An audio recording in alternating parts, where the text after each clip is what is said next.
నమస్తే అండి. మీ ఎర్రంరెడ్డి తిరుపతి రెడ్డి. ఈ రోజు కాంగ్రెస్ పార్టీ ఎల్బీ స్టేడియంలో భారీ బహిరంగ సభ అని పేరు చెప్పుకుంటూ నిర్వహించింది. ఈ సభకు వచ్చింది కొన్ని వేల మంది మాత్రమే. మొన్న వరంగల్లో మనం బీఆర్ఎస్ పార్టీ సభ జరుపుకుంటే దాంట్లో 10% కూడా రాలేదు. ఎందుకంటే అధికారంలో పార్టీ పెట్టినటువంటిది వాళ్ళ సాక్షాత్ వాళ్ళ జాతీయ అధ్యక్షుడు వచ్చి అయినప్పుడు నిర్వహించినటువంటి ఈ పార్టీ బహిరంగ సభ ఒక రకంగా అట్రప్లాప్ అయినట్లే. ఇందులో మన ముఖ్యమంత్రి గారు రేవంత్ రెడ్డి గారు శుద్ధ అబద్దాలు 100% అబద్దాలు చెప్పాడు. నెంబర్ 1 తీసుకుందాం. 60,000 ఉద్యోగాలు ఇచ్చాం మీరు రాగానే అన్నాడు. ఒక్క ప్రవేశ పరీక్ష ఒక్కటైనా పోటీ పరీక్ష పెట్టావా?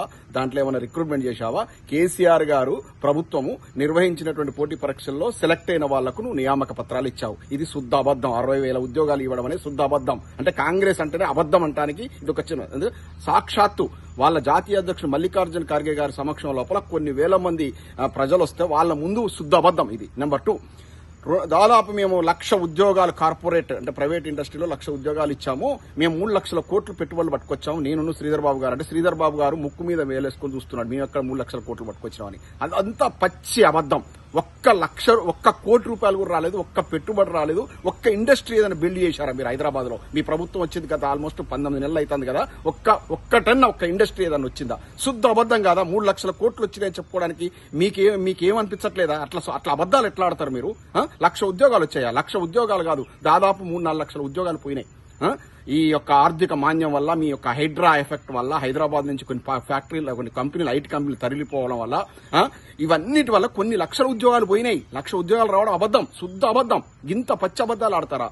ఈయనంట ముఖ్యమంత్రి గారు ఈ మధ్య సౌత్ కొరియాకు పోతే, సౌత్ కొరియా అంటే తెలంగాణ రాష్ట్రం కంటే కొంచెం ఆ సైజులో ఉన్నటువంటి దానికి 30 ఒలింపిక్ పథకాలు వచ్చినాయి. మనకొక్క పథకం కూడా రాలేదు. సిగ్గనిపిస్తుంది అన్నాడు. సిగ్గనిపించేది ఎవరిని చూసి సిగ్గనిపిస్తుంది?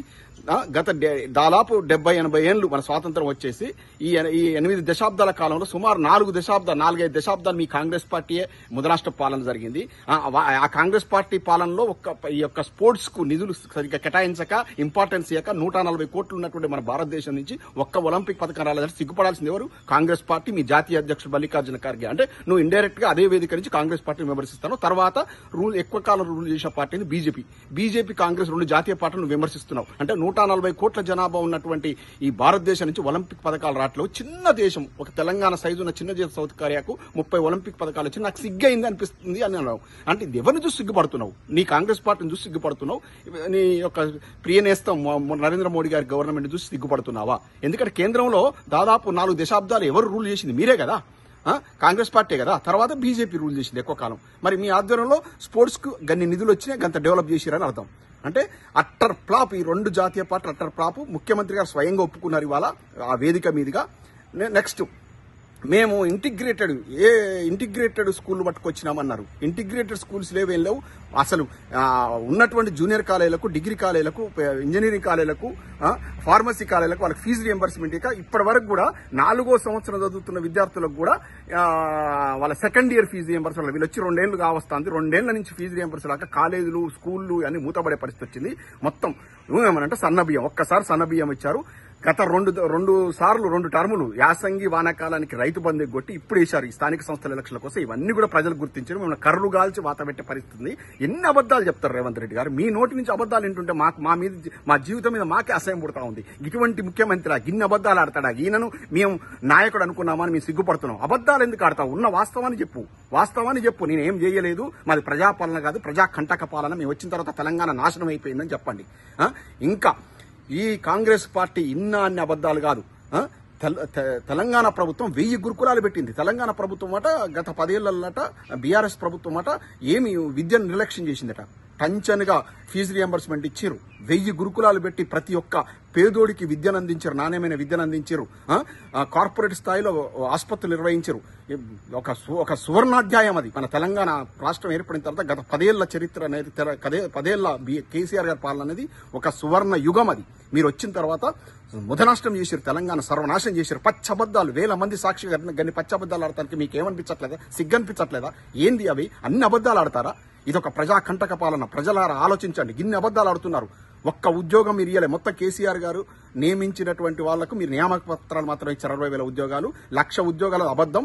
1,00,000 కాదు, 2 లక్షల 3 లక్షల ఉద్యోగాలు ఇంకా కార్పొరేట్ దాంట్లో పోయినాయి. మీరు ఒక్క కోటి రూపాయల పెట్టుబడి కూడా తీసుకురాలి. 3 లక్షల కోట్లు మీరు పెట్టుబడులు తీసుకొచ్చారని శుద్ధ అబద్దం. ఇన్ని అబద్దాలు ఎలా ఆడుతున్నారో మాకు అర్థం కావట్లేదు. బీసీలను ఉద్ధరించడం చెప్తారా? బీసీ మీరు చేసినటువంటి అసెంబ్లీలో చేసిన బీసీ బిల్ అనేది అది నాలుక గీరుకుంటానికి కూడా పనికిరాదు. ఎందుకంటే జాతీయ స్థాయిలో జరగాల్సిన, పార్లమెంట్లో జరగాల్సిన దాన్ని వీలైతే పోయి ఢిల్లీలో కొట్లాడు, మీ బడే మీద నరేంద్ర మోడీ మీద కొట్లాడు. ఇవన్నీ అబద్దాలు ఎందుకు చెప్తావు? నువ్వు చేసిన బిల్లులు పనికిరావు. నువ్వు చేసిన కథ కానీ చిత్తశుద్ధి ఉంటే అది ఇంప్లిమెంట్ అయినాకనే స్థానిక సంస్థల ఎలక్షన్ పెట్టు. మళ్ళీ యథాతథంగా మళ్ళీ నువ్వు స్థానిక సంస్థల ఎలక్షన్లు పెడతావు. నీకు చిత్తశుద్ధి లేదు. బీసీలకు న్యాయం చేయాలని చిత్తశుద్ధి లేదు. బీసీలకు న్యాయం జరిగిందంటే ఏంది?